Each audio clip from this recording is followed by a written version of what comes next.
മഹാനവരാത്രി. സ്കൂളിൽ പഠിക്കുന്ന കാലത്ത് ഏറ്റവും ഇഷ്ടമുള്ള ഉത്സവമായിരുന്നു നവരാത്രി. പ്രധാന കാരണം മുഴുവൻ സമയമിരുന്ന് പഠിക്കുന്നവർ പോലും കളിക്കാൻ വരുന്ന ദിവസമാണെന്ന്. ഗ്രന്ഥം വെച്ച് കഴിഞ്ഞാൽ പിന്നെ ഒരു പുസ്തകവും കൈകൊണ്ട് തൊടാൻ പാടില്ല. എന്തു മനോഹരമായ ആചാരങ്ങൾ! നമ്മൾ ഉപയോഗിക്കുന്ന പുസ്തകം, വാദ്യോപകരണങ്ങൾ, പണിയായുധങ്ങൾ ഇവയെല്ലാം പൂജിക്കുന്ന ദിവസം. ഇവയിലൊക്കെ ദൈവത്തിനെ കാണുന്ന സംസ്കാരം. എന്നെങ്കിലും ആലോചിച്ചിട്ടുണ്ടോ ഈ ആഘോഷത്തിന്റെ മഹത്വത്തെപ്പറ്റി? ലോകത്തൊരിടത്തും കാണാത്തത്ര മാഹാത്മ്യമുള്ളതാണ് മഹാനവരാത്രി. അതിൽ ഏറ്റവും പ്രധാന കാരണം പ്രകൃതിയെ, അതായത് പ്രകൃതിയുടെ പ്രതിരൂപമായ സ്ത്രീത്വത്തെ ആരാധിക്കുന്ന 9 ദിവസങ്ങളാണ് മഹാനവരാത്രി. ഒരു സ്ത്രീയുടെ ജീവിതത്തിലെ 9 അവസ്ഥകളെയാണ് 9 ദിവസങ്ങളായി ആരാധിക്കുന്നത്. ചെറിയ പെൺകുട്ടി മുതൽ ആർത്തവ വിരാമം കഴിഞ്ഞ് പൂർണ്ണതയിലെത്തുന്ന ഒരു സ്ത്രീയുടെ വിവിധ ഘട്ടങ്ങളാണ് നവരാത്രിയിൽ ആരാധിക്കുന്നത്. ഒന്നാമത്തെ ദിവസം കൊച്ചു പെൺകുട്ടിയായ ശൈലപുത്രിയെ ആരാധിക്കുന്നു. ഒന്നാമത്തെ ദിവസം ബാല്യം, വിശുദ്ധി, നിർമ്മലത എന്നീ ഭാവങ്ങളാണ് ശൈലപുത്രിക്കുള്ളത്.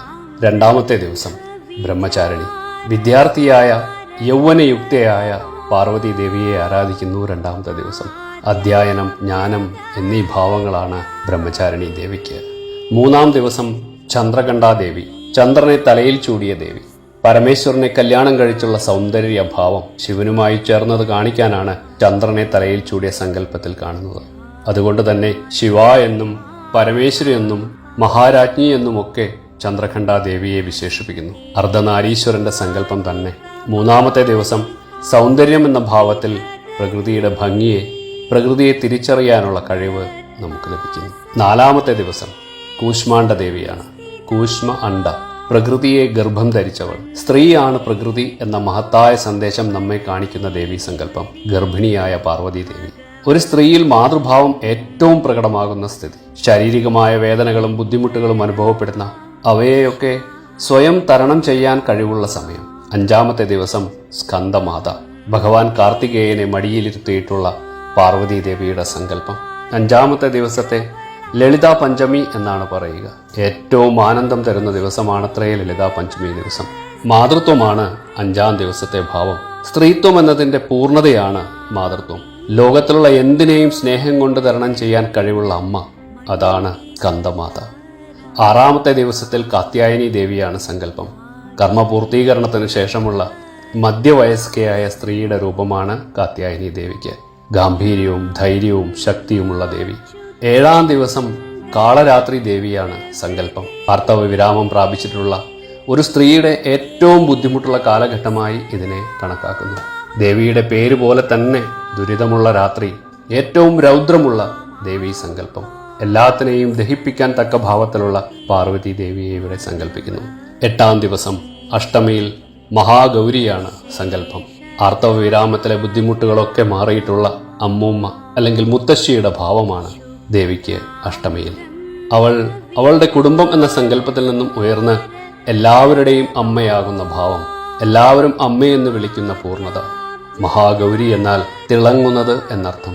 പ്രകൃതിയുടെ ഭാവത്തിലുള്ള, ലോകം മുഴുവൻ സ്നേഹം പകരുന്നതിലുള്ള തിളക്കം. മഹാനവരാത്രിയുടെ അവസാനത്തെ ദിവസം 9-ാമത്തെ ദിവസം സിദ്ധിദാത്രി ദേവിയാണ്.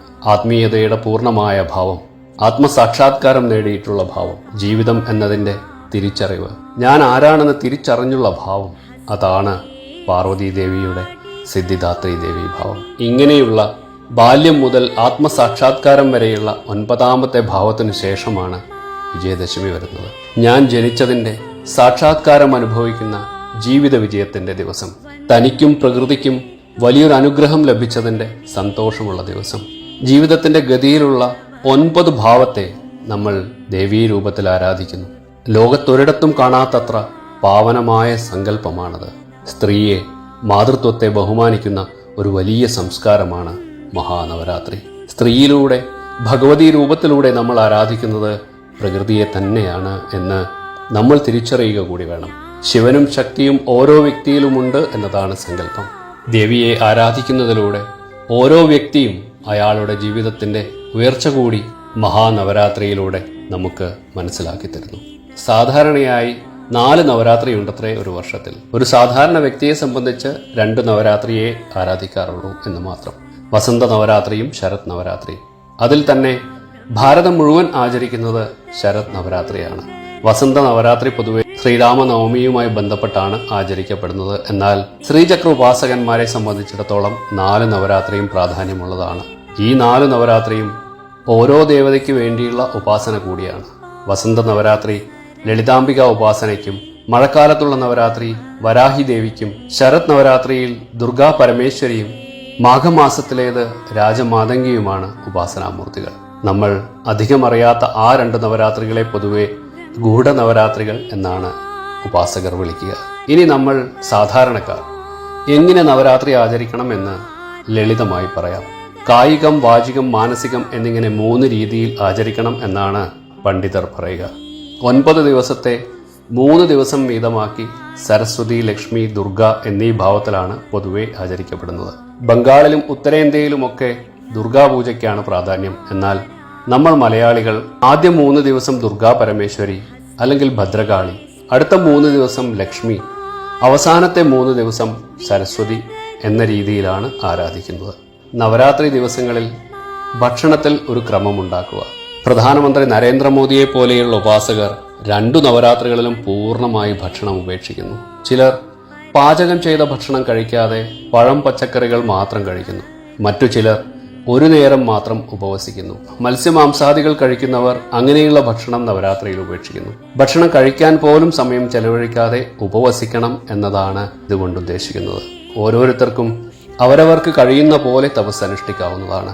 ഒന്നും നമ്മുടെ ഉപാസനയ്ക്ക് തടസ്സമാകരുത് എന്നർത്ഥം. ഉപവസതി എന്നാൽ അടുത്തിരിക്കുക എന്നാണ് അർത്ഥം. ആരുടെ അടുത്ത്? ഉപാസനാമൂർത്തിയുടെ അടുത്തിരിക്കുക എന്നതാണ് ഉപവാസം കൊണ്ട് അർത്ഥമാക്കുന്നത്. പൂജകൾ, ഹോമം തുടങ്ങിയവയൊക്കെ ഈ സമയത്ത് തപസ്സിന്റെ ഭാഗമായി അനുഷ്ഠിക്കാം. നവരാത്രിയിൽ ഏറ്റവും പ്രാധാന്യമുള്ളത് ദേവീ മഹാത്മ്യ പാരായണമാണ്. പല കഥകളും മറ്റും കാണാമെങ്കിലും ദേവീ മഹാത്മ്യം ആത്മസാക്ഷാത്കാരത്തിനുള്ള മാർഗം കാണിച്ചു തരുന്നു. അജ്ഞാനനാശത്തിലൂടെ ജ്ഞാനരൂപിയായി സരസ്വതിയായി മാറാനുള്ള ഉപായമാണ് ദേവീ മഹാത്മ്യം. കൂടാതെ ദീക്ഷാമന്ത്രങ്ങൾ പോലെയുള്ള മന്ത്രങ്ങളും ജപങ്ങളും ലളിതാ സഹസ്രനാമ പാരായണവും ഒക്കെ ചെയ്യാം. ചില സ്ഥലങ്ങളിൽ ഗർഭ, ബൊമ്മക്കുലു പോലെയുള്ളവ ഒരുക്കുന്നു. ഈ നാടിന്റെ ഭംഗിയാണത്. പല രൂപത്തിലും സമ്പ്രദായത്തിലും ഓരോ നാട്ടിലും വ്യത്യസ്ത രീതിയിൽ ആരാധിക്കുന്നു. എന്നാൽ ആരാധിക്കുന്നത് ഒരാളെ മാത്രം, പാർവതി ദേവിയെ, ജഗദംബികയെ. കായികവും വാചികവുമായ സാധനയിലൂടെ അമ്മയിലേക്ക് ലയിക്കുന്നതാണ് മാനസികമായ തപസ്. മെഡിറ്റേഷൻ പോലെയുള്ള സാധനയിലൂടെ ദേവിയെ അറിയുകയും അതിൽ ലയിക്കുകയും ചെയ്യുകയാണ് മാനസികമായുള്ള നവരാത്രിയിലെ സാധന. തന്ത്രസാധനയിലൂടെ വേദാന്ത ദർശനത്തിലേക്ക് എത്തിച്ചേരാനുള്ള മഹത്തായ സങ്കല്പം, മഹത്തായ ആചാരം, അതാണ് മഹാനവരാത്രി. ഈയൊരു തപസ്സിലൂടെ മനസ്സും ശരീരവും പരിശുദ്ധമാകുന്നു. നമ്മളറിയാതെ നമ്മളിലേക്ക് ദേവീ ചൈതന്യം നിറയുകയും ചെയ്യുന്നു. ഒന്നിന്റെ മുന്നിലും വീണുപോകാതെ നമ്മളെ സംരക്ഷിച്ചു നിർത്താൻ അമ്മ എന്നും നമ്മുടെ കൂടെ തന്നെ ഉണ്ടാകും. സ്ത്രീ അമ്മയാണ്, ഭാര്യയാണ്, മകളാണ്, സഹോദരിയാണ് എന്നൊക്കെ എല്ലാവർക്കും അറിയാം. എന്നാൽ അവൾ പ്രകൃതി കൂടിയാണ് എന്ന് തിരിച്ചറിയുമ്പോൾ നാം അവളെ കൂടുതൽ ബഹുമാനിക്കാൻ തുടങ്ങും. അവളുടെ സന്തോഷങ്ങൾ, അവളുടെ കഷ്ടപ്പാടുകൾ, അവളുടെ ത്യാഗങ്ങൾ എല്ലാം തിരിച്ചറിയുന്നത് കൂടിയാകട്ടെ ഓരോ നവരാത്രിയും. ഓരോ സ്ത്രീയും പരമേശ്വരിയായ ജഗദംബികയാണെന്ന ഭാരതത്തിന്റെ സംസ്കാരത്തെ നമുക്കും നെഞ്ചോട് ചേർത്ത് ആചരിക്കാം. അടുത്ത തലമുറയിലേക്ക് പകർന്നു നൽകാം. ഏറ്റവും നല്ല രീതിയിൽ ഈ മഹാനവരാത്രി നമുക്ക് ഉപവസിക്കാം. അമ്മയുടെ അനുഗ്രഹം എന്നും ഉണ്ടാകും. മനുസ്മൃതിയിൽ പറയുന്നു, എത്ര നാര്യസ്തു പൂജ്യന്തെ രമന്തേ തത്ര ദേവത. എവിടെ സ്ത്രീയെ ബഹുമാനിക്കുന്നുവോ അവിടെ ഐശ്വര്യമുണ്ടാകും. എങ്കിൽ മാത്രമേ ഈ പ്രകൃതിക്ക് നിലനിൽപ്പുള്ളൂ എന്ന് സാരം. അമ്മേ നാരായണ.